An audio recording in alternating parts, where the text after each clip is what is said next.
Okay, so we're starting with the Rambam, Issurei, Biah, chapter 13. This is in Sefer Kedusha. We are using the Machbili edition, the Yemenite Girsa version of Mishneh Torah, which could be found in Mechon Mamre. This version doesn't exist in English, so there are going to be some slight variations with the version that you find in Chabad. I don't remember what version that is, the Vilna or the Frankel. I'll let you know later. The reason we're starting with the Issurei Biah is because there are many misconceptions on convert, how one becomes a convert, whether conversions could be nullified, what's the status of someone who converts with insincere motives. All this we're going to try to cover in this chapter, and there's really only 2 chapters in the Rambam that deal with conversion. I think it only limits it also to 1 or 2 in Shulchan Aruch in Yeridam, but this is all based off of one sugya in Yevamos in the Talmud regarding conversions. So the chapters that deal with conversion in the Rambam are chapter 13 and 14 of Issurei Biah. So, Hilchos Issurei Biah, Perak Yud Gimel starts, B'shlosha devarim nichnisu Yisrael labrit. There's 3 things that made Israel part of the covenant. And it's interesting that he starts off naming the covenant. Why is it that this term, Brit, is rarely used regarding the relationship that Jews have with God nowadays? Everything nowadays is based on what? On having a Jewish soul. That means if you're Jewish, of course, according to them, you're automatically part of that covenant. Why? Because everything today revolves around the Jewish soul, not around the covenant. The Rambam tries to stay true to the text, and he bases his conclusions off being in a covenant with God and not just having some Jewish soul, a concept that didn't exist, like we said before, anywhere in the Rambam, anywhere in the Talmud, anywhere in the Torah. It's an idea that's post the 13th century, the idea that Jews have special souls. But anyways, here the Rambam's telling you, B'shlosha devarim, there's 3 things that brings you into the Brit, into the covenant between man and God. B'mila, tevila, ve'korban, which is circumcision, immersion, and a sacrifice. Also reminding us that Israel at this point, Har Sinai, there was nothing special about them, that they weren't already in the covenant. I know there's many people nowadays who teach that because Abraham was told of the covenant, Yitzhak was even said to be the son of the covenant, that anyone who happens to be Semitic from that perspective, or from that line, is automatically in the covenant. Don't we know that Amalek, don't we know that Edom also comes from Yitzhak, for that case, from Abraham? Are they in the covenant? Of course not. So anyone who walks around, and I think it's more of a Christian idea than anything, that only because you happen to be part of that lineage, only because you happen to claim that yichus, that means that you're special. By definition, you're special inherently. Nonsense. Here it's telling you that Israel, even at that point, had to do these things to enter the covenant. And then later, it's going to say that this is how converts as well enter the covenant in the exact same way. Again, making no distinction between those born Jewish and those who convert to Judaism, that they connect to God in the same way. It continues. Mila.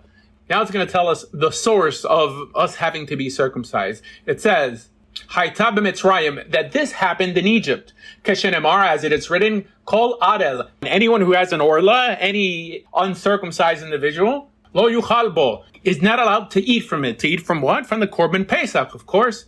Telling us what? That even from this point, even before there was an actual covenant, in order for you to properly celebrate your freedom, your exile from Egypt, Yetziat Mitzrayim, your mind had to be in check, your heart had to be in check, meaning that intentions mattered even back then. That only because you were an Israelite doesn't mean that this was just for you. There are certain steps you had to do to get to that point. Don't forget the blood on the doorpost. And at this point, being circumcised, which is what? A sign of the covenant. In this case, a sign of the covenant that they're about to walk into. So even at this point, we see Hashem checking people, telling us there's nothing inherently special about these people just being Hebrews or having some yichus back to Avram Avinu. And then it tells us, as this could be found in Shmot Yud Bet, chapter 12, Pasuk Memchet, verse 48. It continues, Malatam Moshe Rabbeinu, that Moshe Rabbeinu mauled them, that he circumcised them himself, according to this, Shekulam Betelu Brit Milah B'Mitzrayim, that all of them, Betelu Brit Milah, that they forsook the commandment to circumcise while they were in Egypt. Chutz Mishevet Levi, except the tribe of Levi. Va'al ze ne'amar, and about this they say, or it is said, Uvrit techa yintzuru, which means that they shall keep your covenant, which I think he means here that this means that Shevet Levi, the tribe of Levi, that they kept their covenant. That's a stretch, but fine. Like he says that it's like from Devarim Perek Lamed Gimel, Pasuk Tet, Deuteronomy 33:9. And the Rambam continues, Utvila, he's talking about Tevila here, immersion. Hayta bamidbar, this they did in the desert. Kodem matan Torah, this is before they accepted the Torah. He's telling us that they immerse themselves. Keshen Emar, as it states in the Torah, Vekidashtam chayom umachar, to make them holy or to sanctify them today and the following day, tomorrow. Vechibsu simlotam, and let them wash their clothes. Look, guys, it's obvious this is a stretch, okay? It's a bit difficult to really darshan this meaning from that actual pasuk in the Torah. We get it. We've spoken about this many times. It's very similar to what's called an asmachta, how they first create a rabbinic ruling or some sort of rabbinic concept, and they'll try to back it up with a pasuk, with a verse, or somewhere in the Bible, here specifically the Torah, that justifies it. So then they could say later on it's from the Torah. It's clearly not in the Torah. It's not even hinting that here regarding washing clothes, that it's in some way tied to someone immersing themselves for conversion. But regardless, it doesn't have to be directly in the Torah for it to be commanded amongst the Jewish people. If it came from the Sanhedrin, God commands us in a few places, specifically Deuteronomy chapter 17, that we're commanded to listen to the rulings of the Beis Din Hagadol, the Sanhedrin, not to stray from the right or to the left. So this is why we do it. Okay, in terms of trying to tie to an actual verse, I remember I had a discussion with that one of my haters trying to prove to me that matrilineal descent comes from the Torah just because Rabbi Shimon ben Yochai, when trying to articulate his point, when he tried to give some roots for his conclusion, he uses a pasuk from Devarim. That doesn't mean that it's in Devarim. Okay, that's just the way lawyers back then, i.e. the judges, were in some way trying to establish their case law. That's it. So here, when the Rambam says that only because it says that they wash their clothes, that this means that one should immerse themselves, perhaps what he means is that the rabbis use the 13 principles of exegesis to come to this conclusion somehow through their rabbinical gymnastics. Regardless, it doesn't matter again how they came to that conclusion. We're commanded to listen to the rulings, and that's it. That's how orthodoxy works. Fine. But yes, I don't want you to think that I don't think it's a stretch as I'm reading it. Okay, the problem is when you know it's a stretch and you will check your brains at the door and say, no, it makes perfect sense to me.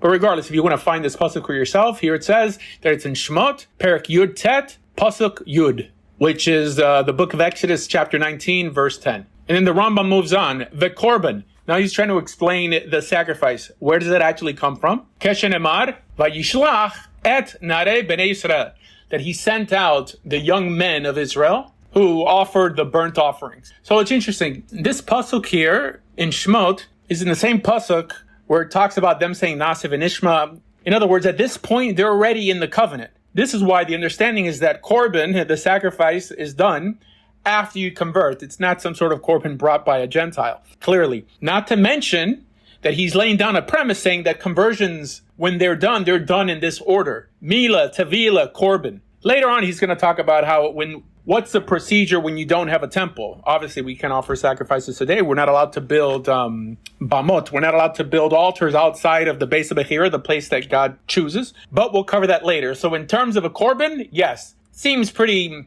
solid. Mila, solid. Tevila, not so solid in terms of immersion. It just doesn't literally appear there. The Rambam brings down a source. I don't know if it's too convincing.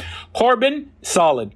And it's so interesting, people, how this resembles the same procedure of when someone gets back in the derech, when someone comes back to God, like a Baal Tshuva. One, Mila, assuming they weren't circumcised, they would have to get circumcised, that's clear. Tevila, the process that you go through before you go to the temple to offer your sacrifice, because what? A korban olah is a sacrifice for covenant renewal. This was a sacrifice the Jewish people always had to give when they were rebuilding the covenant with God, coming from exile, back from exile into the redemption, also applicable to someone who went OTD, who went off the derech, and now it's coming back.